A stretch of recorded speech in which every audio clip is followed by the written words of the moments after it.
Feedback, but Nathan's the only person I was really looking to get feedback from. You can hear me. Beautiful.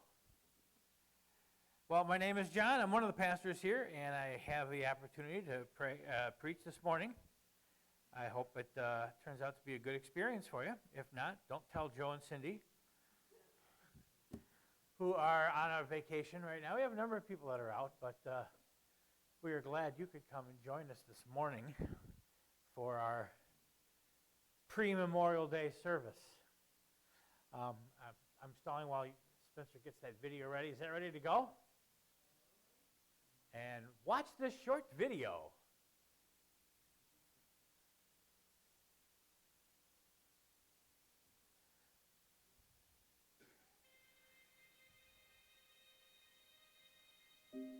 To the brave men and women who stood up for freedom, who answered the call and fought for our nation, who paid the ultimate price and never came back.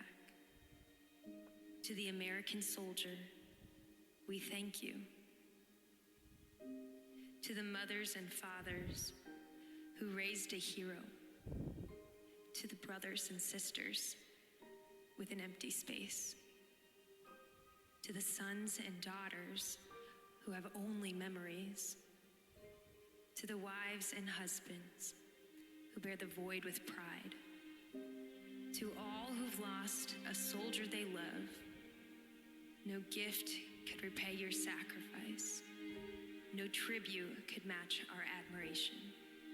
No word can contain our gratitude, but still, it deserves to be said. We remember you, we salute you, and we honor you today.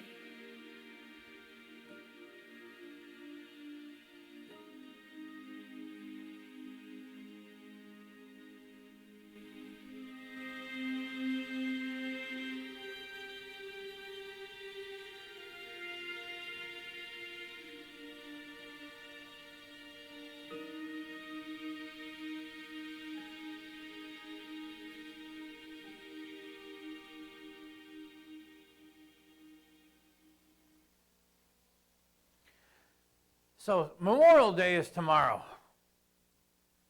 So what? What is the meaning of Memorial Day? It's appalling how few people realize the depth of its meaning for the freedoms that we enjoy today. I want to speak briefly, but this isn't a sermon. This is a bonus for you this morning. John Matheson from Leadership Ministry shares this interesting story of a large group of high school seniors who were touring the Capitol in Washington, D.C. on Memorial Day. And the guide asked them this question: what is the meaning of Memorial Day? They thought for a few moments, and then they came back with, it's the day that the pool opens. And I remember that when I was growing up. Memorial Day was when the park pool would open. How sad that that's all we can think of for Memorial Day. Studies have shown that only about 25% of Americans know the meaning of Memorial Day. Memorial Day is about remembering. It's easy to forget the price that was paid for our freedoms. Now we can casually sit back and enjoy our backyard barbecues, picnics, watch the Indy 500. Those are all things that can happen on Memorial Day. But what it really is almost 1.5 million men and women died in service to this country. We look to Thanksgiving as a day when we pause to give thanks to God for all the things that we have. But Memorial Day is when we pause to give thanks for the people and the lives of the people who fought and died for the freedoms that we have. It started during the Civil War when women began decorating the graves of soldiers who died that year. On May 30th, 1868, the day was designated as Decoration Day, a day for placing flowers on the graves of Union and Confederate soldiers throughout the United States. Well, Decoration Day eventually became known as Memorial Day, and it was for soldiers who died in other wars that were also, they were honored. It quickly became a day to remember all people who died in defense of our country And in 1971, the U.S. Congress declared Memorial Day a national holiday to be celebrated on the last Monday of May every year. So we need to remember that freedom isn't free. People died so that we could live and have the opportunity to make the decisions we make today. That freedom comes as a result of the sacrifice that other people made yesterday and before. So I encourage you to spend some time remembering their bravery. People who have died in all the wars form a group that must never be forgotten. May their service and courage inspire us to live with purpose today. How do you plan to celebrate Memorial Day? How will Memorial Day make a difference in the rest of your summer? Will it be more than just the day the pool opens? Spend some time thinking about the price for freedom. We think freedom is free. That's an inalienable right. Freedom is not free. It's the most expensive gift that we enjoy. The Apostle Peter wrote to the church saying that this is my second letter to you, dear friends, and in both of them I have tried to stimulate your wholesome thinking and refresh your memory. I want you to remember that the holy prophets said long ago and what our Lord and Savior commanded through your apostles. That's in 2 Peter 3, 1 and 2. Our memories need to be stirred. And Peter mentions that. We need to remember. So if you need some help remembering what it cost for the freedoms we enjoy, I recommend watching the first 10 or 15 minutes of Saving Private Ryan, if you can stomach it. If you've never seen that, you should do that. But that price pales in comparison when you consider the cost for your and my spiritual freedom, the spiritual and eternal freedom we enjoy. If you want a reminder of what that cost, you should watch The Passion of the Christ. I don't want to be heavy. I don't mean to be heavy about this, but I do want us to recognize the price that's paid for the freedom that we enjoy, and that we remember it and put it in the right perspective. Pray with me. Lord, as we remember the sacrifices made in our behalf from before we were even born, to allow us to have the freedom we so enjoy in our country today, help us, Lord, to be grateful, to be thankful and gracious to those who have lost husbands and wives, sons and daughters, mothers and fathers, to give us the freedom we so enjoy. And Lord, help us remember the supreme cost that you paid to secure our freedom from eternal death and punishment, so that we can be joined with you now and forever and ever. Help us to remain grateful, Lord. Amen. Well, thanks. And like I said, that's free bonus. Don't count that as points towards the sermon. Today we're going to look at John 11. Did I stall enough time for you to get the... Excellent. So I'm going to start by just reading the entire passage. It's a long passage, John. We're not going to do the whole chapter, but we're going to do most of it. You don't need to stand up while I'm reading this. In fact, if you want to read along, you can. It's in John chapter 11, starting in verse 1. We'll end up around verse 46 or so. But it's also fine if you want to just close your eyes and listen. So, and this is a story we're all familiar with, I think. Hopefully we're all familiar with the resurrection or the resuscitation of Lazarus. So, and it has a significant point in history for a number of reasons that we'll go into. So, John 11, verse 1. Now a man named Lazarus was sick. He was from Bethany, the village of Mary and her sister Martha. This Mary is the brother of Lazarus, who now lay sick. She was the same one who poured perfume on the Lord and wiped his feet with her hair. So the sisters sent word to Jesus, Lord, the one you love is sick. And when he heard this, Jesus said, this sickness will not end in death. No, it is for God's glory, so that God's Son may be glorified through it. Now Jesus loved Martha and her sister and Lazarus. So when he heard that Lazarus was sick, he stayed where he was 2 more days. And then he said to his disciples, let us go back to Judea. But Rabbi, they said, just a short while ago the Jews were trying to stone you there, and yet you want to go back? Jesus answered, "Are there not 12 hours of daylight in a day? Anyone who walks in the daytime will not stumble, for they see by this world's light. It is when a person walks at night that they stumble, for they have no light." After he said this, he went on to tell them, "Our friend Lazarus has fallen asleep, but I'm going there to wake him up." His disciples replied, "Lord, if he sleeps, he'll get better." Now, Jesus had been speaking of his death, but his disciples thought he meant natural sleep. So then he told them plainly, "Lazarus is dead. And for your sake, I'm glad I was not there, so that you may believe. But let us go to him."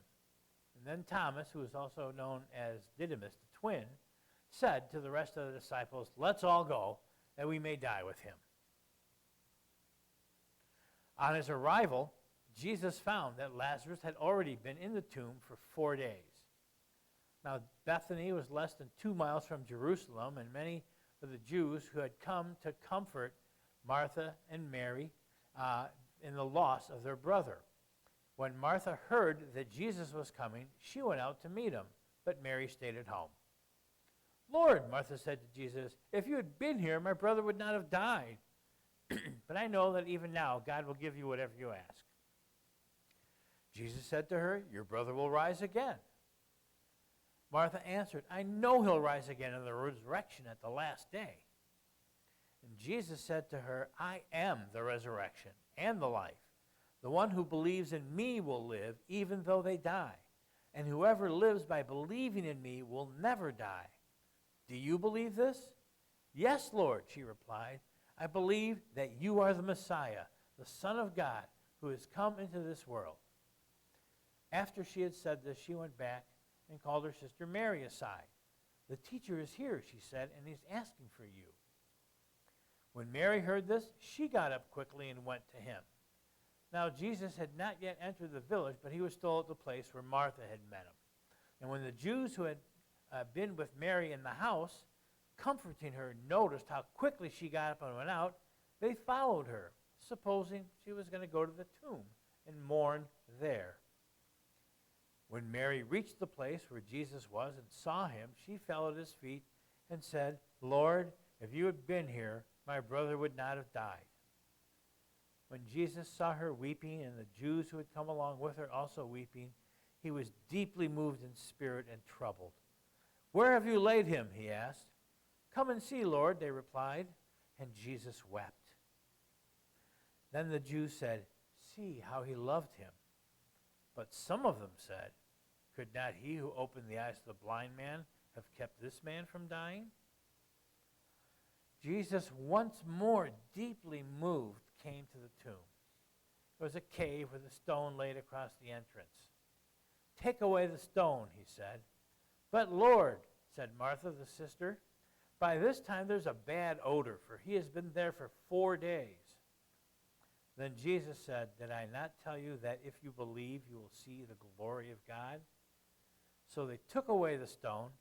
Then Jesus looked up and said, "Father, I thank you that you have heard me. I knew that you always hear me, but I said this for the benefit of the people standing here, that they may believe that you sent me." When he had said this, Jesus called in a loud voice, "Lazarus, come out." The dead man came out, his hands and feet wrapped with strips of linen and a cloth around his face. Jesus said to them, "Take off the grave clothes and let him go." Therefore, many of the Jews who had come to visit Mary and had seen what Jesus did believed in him. But some of them went to the Pharisees and told them what Jesus had done. All right. Quite the story, huh? No spoiler alerts, so you already know how it's going to end. I didn't want to keep you in suspense as we went across the message today.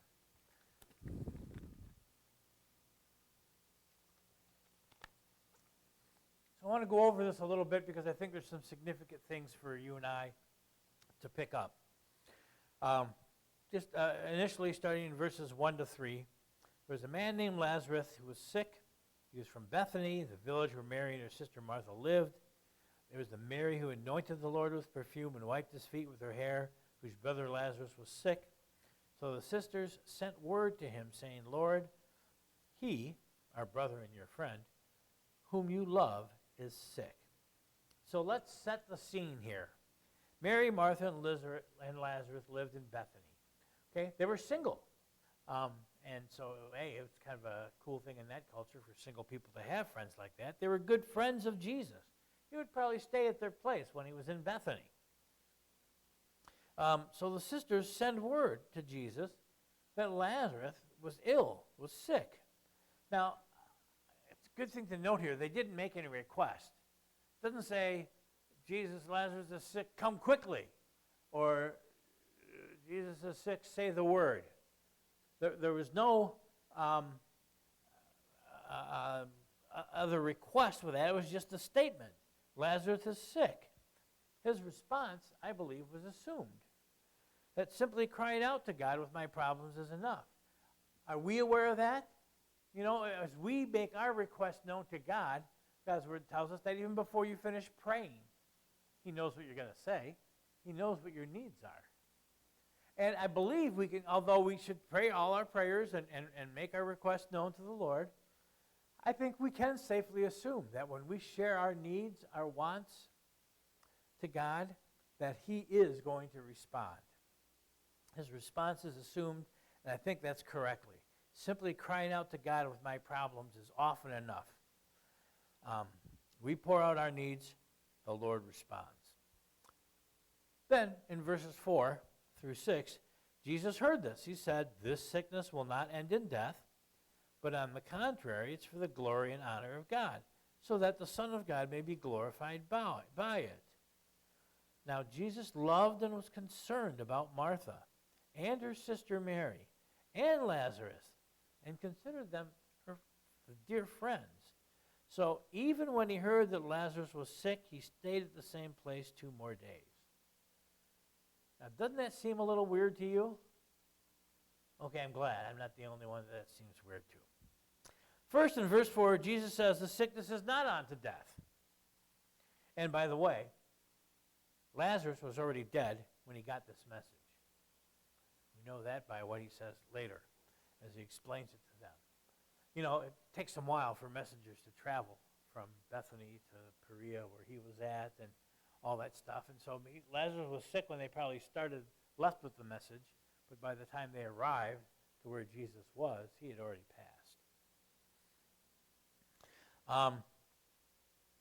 And by the word of knowledge, or because he was Son of God, Jesus knew it. Jesus knew he was dead, okay, when he got this message. And Jesus sees, even at that point, how this is all going to turn out. Jesus knows what's coming next. In fact, this is the part in his ministry where he is moving towards the end, right? Jesus sees how this event is going to turn out for God's glory, and it's going to be awesome, that it's going to be greater than the process itself. It's going to be so much bigger than that. And in verse 5, John, the writer of this, makes a point of letting us know again that Jesus loved all 3 individuals, Mary and Martha and Lazarus, and that even with this deep, great love, he still delays for 2 days. How could he do that? How could he? I believe this delay is so significant for us because we so often think that God's delay to move or act in response to our needs is some kind of punishment.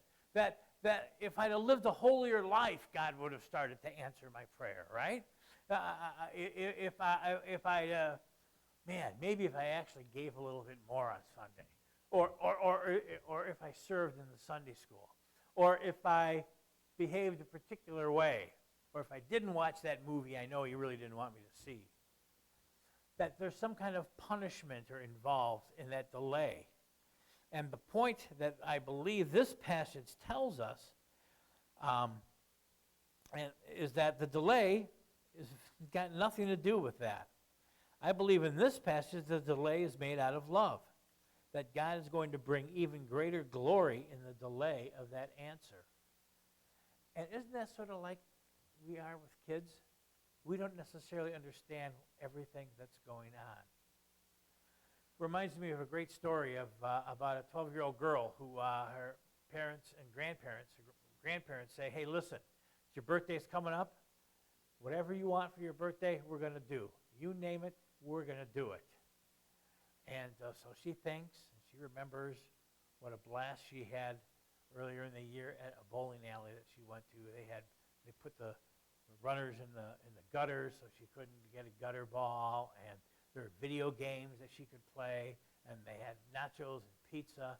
What a wonderful time. So she says to Grandma and Grandpa, I want to have a bowling party. And so that's what they did. They had a bowling party, and she had fun. Now the next year, at the right time of her birthday, her parents just said, well, we're just going to pick you up. We've got a surprise for you for your birthday. So they pick her up. Her parents, she didn't notice, had put some suitcases in the car, and they got on a plane, and they flew to Orlando. And they walked her into the happiest place on earth. So she's in Disneyland, and her eyes are this big. And it's awesome. And she goes, wow, this is great. I've wanted to come here for years.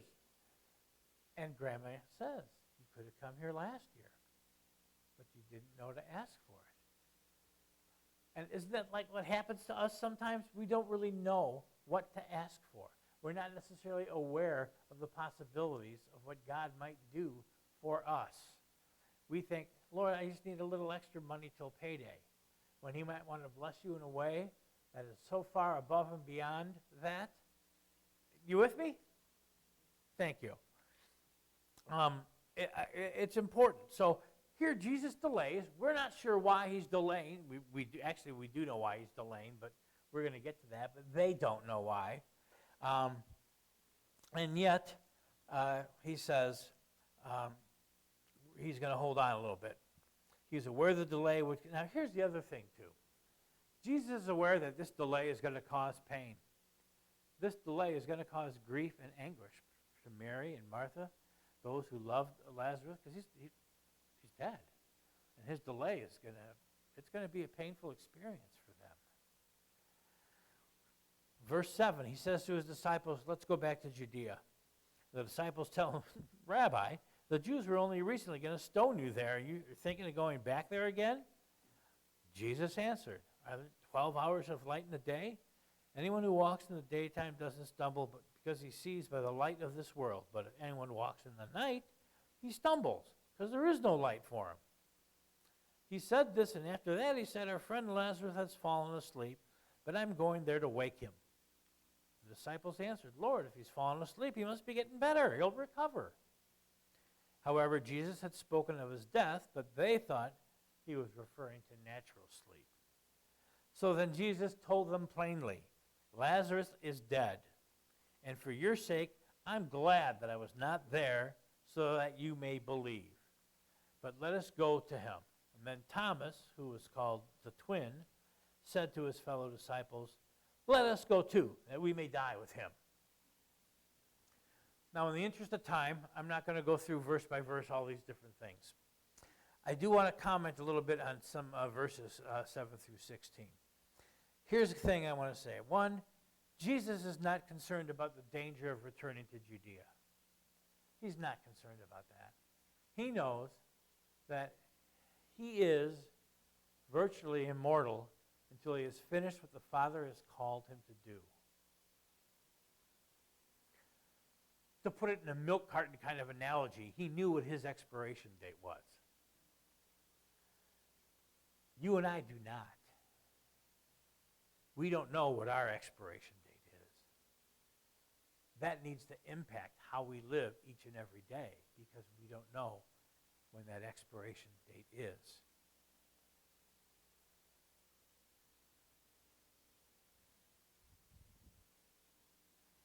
Let's not let our lives go sour before our time. In this passage, he clarifies for them that Lazarus is dead, and he says it plainly. And he says he's glad, for they'll all see the glorious event that's about to take place. This event that sets in motion the final aspects of the entire reason Jesus came. This is the final countdown. This event lights the fuse that ups the ante with the Sadducees, the Pharisees, the religious leaders who are going to get Jesus and lead him to the cross. And I so appreciate this. Here's another bonus one. This won't cost it. It's included. Thomas is called the twin. Now, why do you call it? You know why they call Thomas the twin? He's probably the guy that looked a little bit like Jesus. So John refers to him as Thomas. The guy's called the twin. You know, the one that looked like Jesus. That's the Thomas I'm talking about.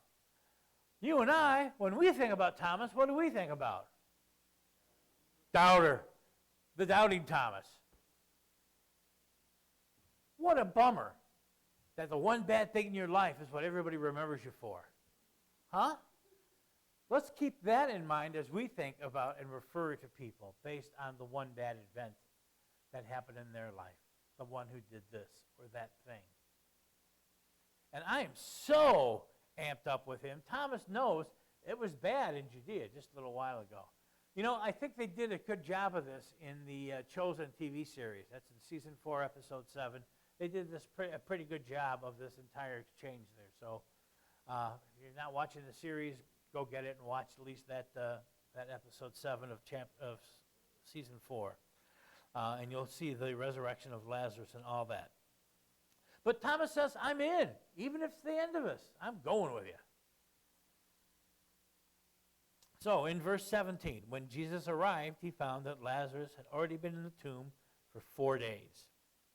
Now Bethany was near Jerusalem, about 2 miles away from Jerusalem, and many of the Jews who were in Jerusalem, because, you know, that big celebration was coming, they had come out to see Martha and Mary to comfort them, sit Shiva, hang out for them about the death of Lazarus, their brother. So, verses 17 and 19, so Jesus arrives.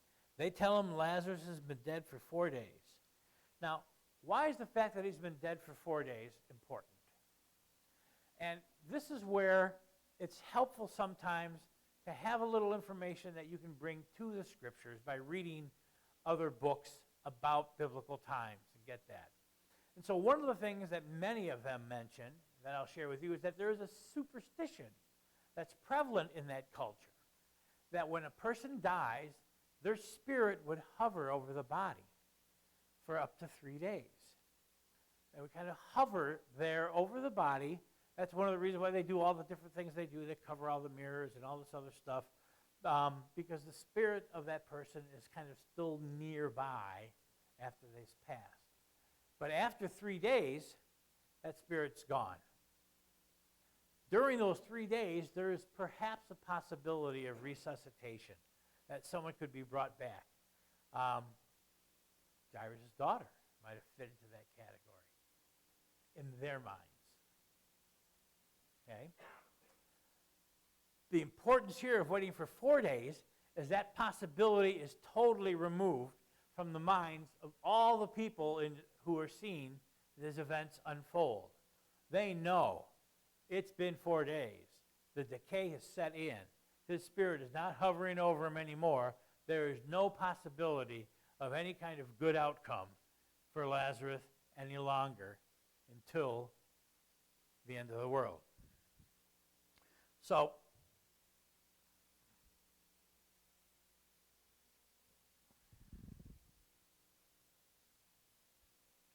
in verse 18, Bethany is mentioned as being a few miles from Jerusalem, and so many people from Jerusalem had gathered around Mary in mourning and consoling her for the loss. Now Martha goes out to meet Jesus. Mary stays back. She's still with the other mourners and stuff at home. Martha tells Jesus, if you had been there, my brother would not have died.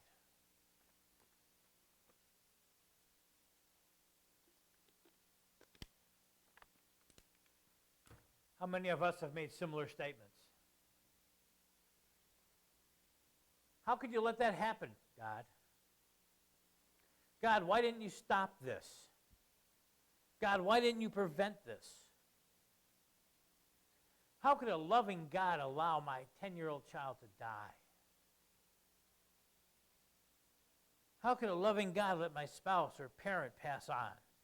How could a loving God who cured cancer for this friend let cancer totally destroy this friend?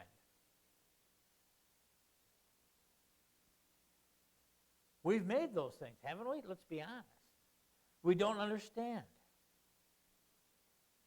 And Jesus' response to Martha here when she makes that statement is good because he doesn't say, how dare you question. You know? That's not his response. In verse 22, Martha continues, but even now I know God will give you whatever you ask. She's sharing her disappointment with Jesus. I'm disappointed, but I still know and love you and know you are the one who loves me. That is so amazing. Do we have that same perspective?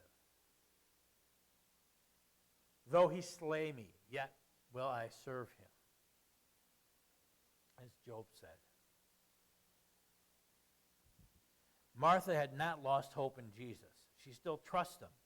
She gets it. I hope the thought and meaning of these words can resonate in our hearts as we go through our hardships and grief. The verse in verse 22, but even now I know God will give you whatever you ask. That even now faith. We all need a little bit of that even now faith as we look at the predicaments and things that happen in our lives, don't we?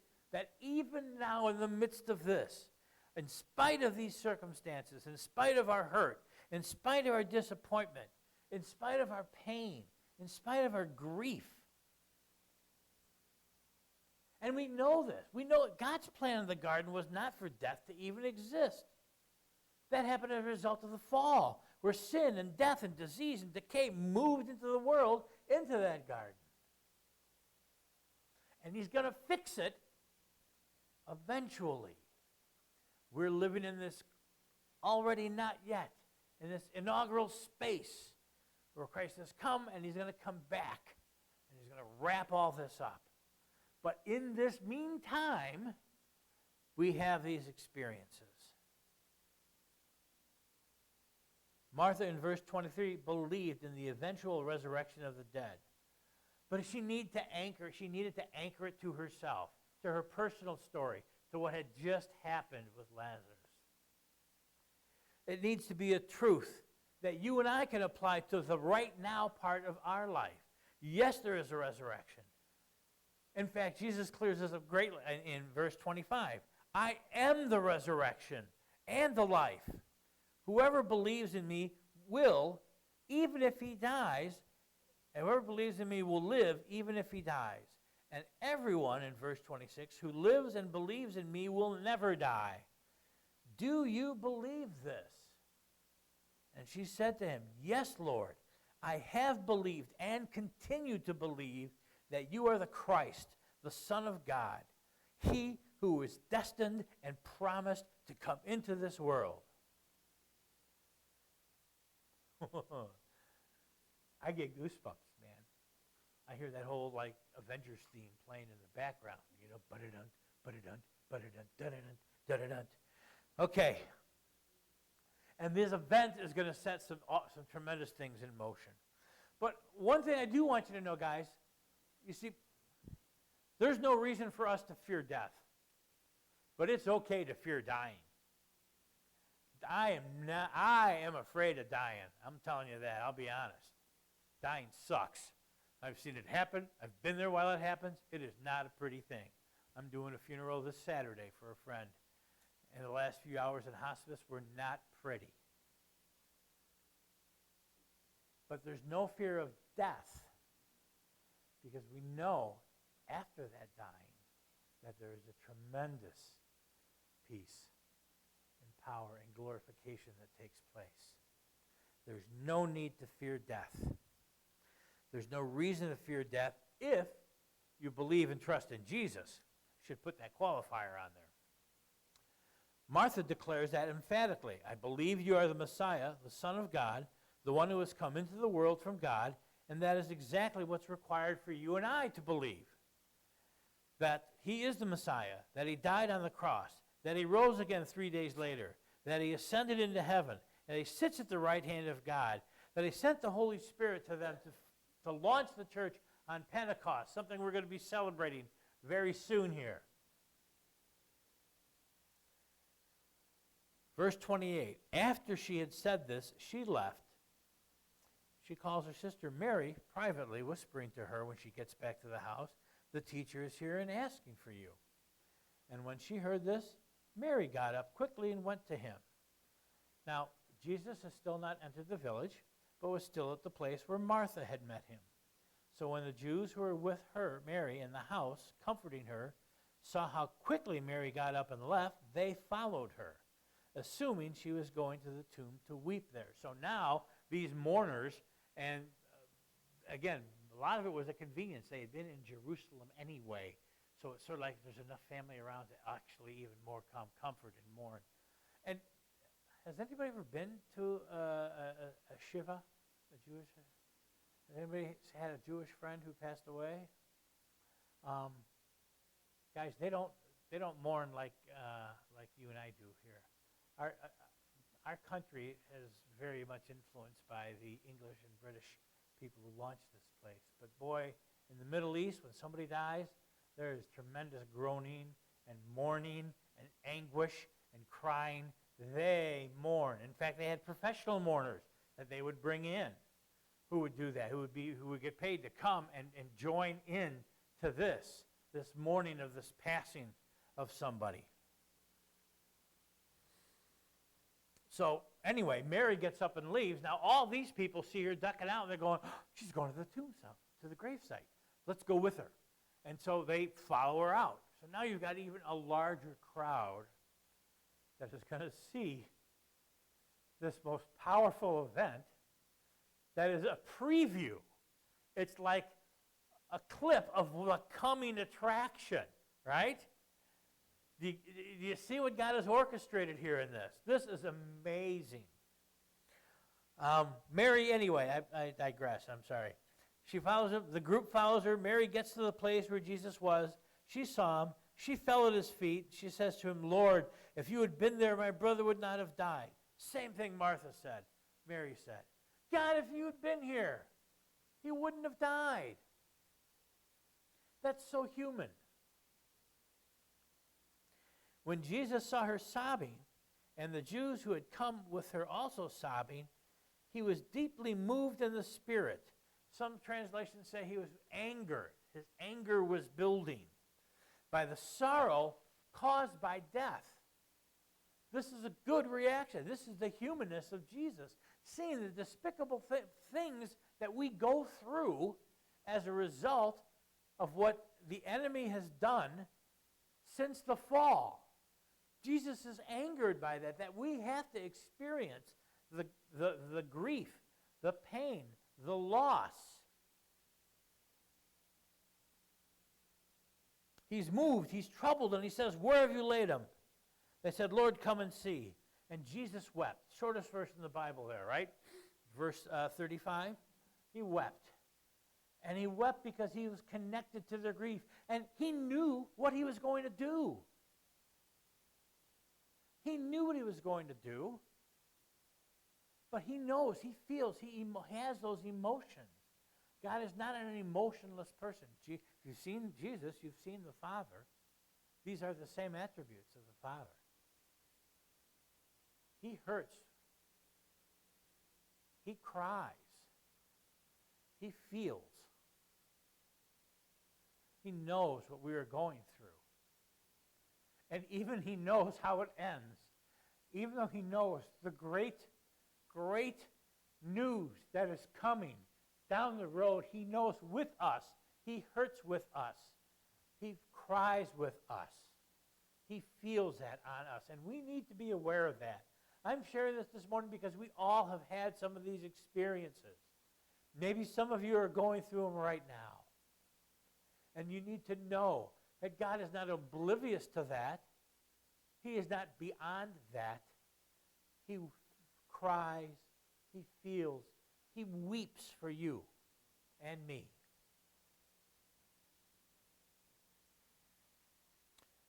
I can't read. So Jesus wept in verse 35, and so the Jews were saying, see how he loved him, such a close friend. But verse 37, some of them said, could not this man who opened the blind man's eyes have kept him from dying? Right away, the distractor, right? Isn't it like people comment on your Christian faith, right? If there is a God, why would he let this happen? Even though they saw the emotional outlay that Jesus had, already they want to accuse him of being not totally involved in Mary and Martha and Lazarus' life. Some people just don't get it. And some of them couldn't understand it. So Jesus, in verse 38, again, deeply moved, he approached the tomb. There was a cave, a boulder was lying against it to cover the entrance. Interesting, isn't it? Jesus said, take away the stone. Now, he could have done that thing that Jedis do, right? But he didn't. He had them involved. He had them move the stone. I know he could move the stone on his own because he kind of does that later, but we'll save that for another day. Take away the stone. And Martha, the sister of the dead man, says to him, Lord, by this time there will be an offensive odor. He's been dead for 4 days. And written into that sentence is for you and I to understand, implied is, it's hopeless. He's been dead 4 days. It's hopeless. His spirit's gone.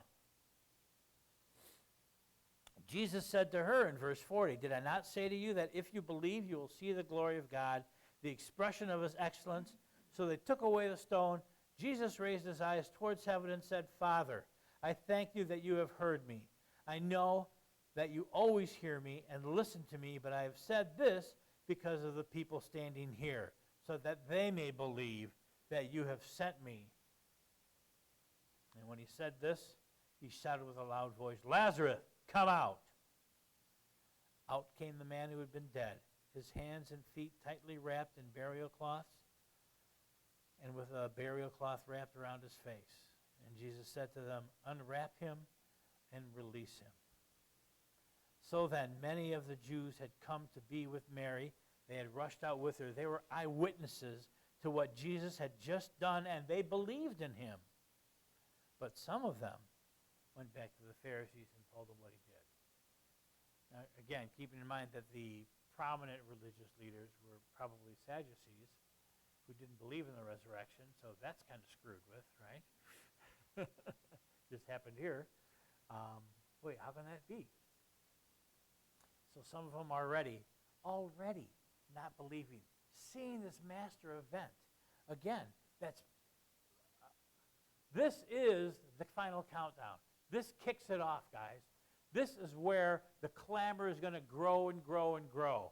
I'm not going to go into it today, but this is later when Caiaphas says, hey, it's better that one man die for all this than that we all get in trouble with Rome. Let's kill Jesus. He's got to go. But I digress. It's interesting, though, how the events that took place at the raising of Lazarus, recorded in John chapter 11, were predicted in the parable that Jesus told about a rich man and a beggar named Lazarus. You remember that parable? Rich man, Abraham's bosom. Hey, can't you send someone down here? In fact, in Luke 16, verse 31, Abraham's reply to that story, look that up in Luke 16, he said to him, if they don't listen to the messages of Moses and the prophets, they will not be persuaded, even if someone raises from the dead. And that's what happened here. That's the reality of what happened here. Even though Lazarus was raised from the dead, some just wouldn't believe that Jesus was the Messiah. So my question and my purpose in doing this, and I'll wrap up with this, is that we've experienced hurt, we've experienced grief, we've experienced pain. We know God has something better for us in store. Can we tarry? Can we have that faith of Martha to say, yes, even though I'm disappointed and it hurts now, Lord, I know that you are the Christ. I know that I can trust you. I know that you care. And I know that eventually, whether it's going to be later today or next week or at the end times, but that I'm going to have a fulfilling and powerful and awesome experience with you. That's it. So ends the message for today. I believe the Holy Spirit is here with us. I even get a sense of him moving around the room, and I thank him for that, Lord. I want to make time available if you want ministry. I want to invite you to come up.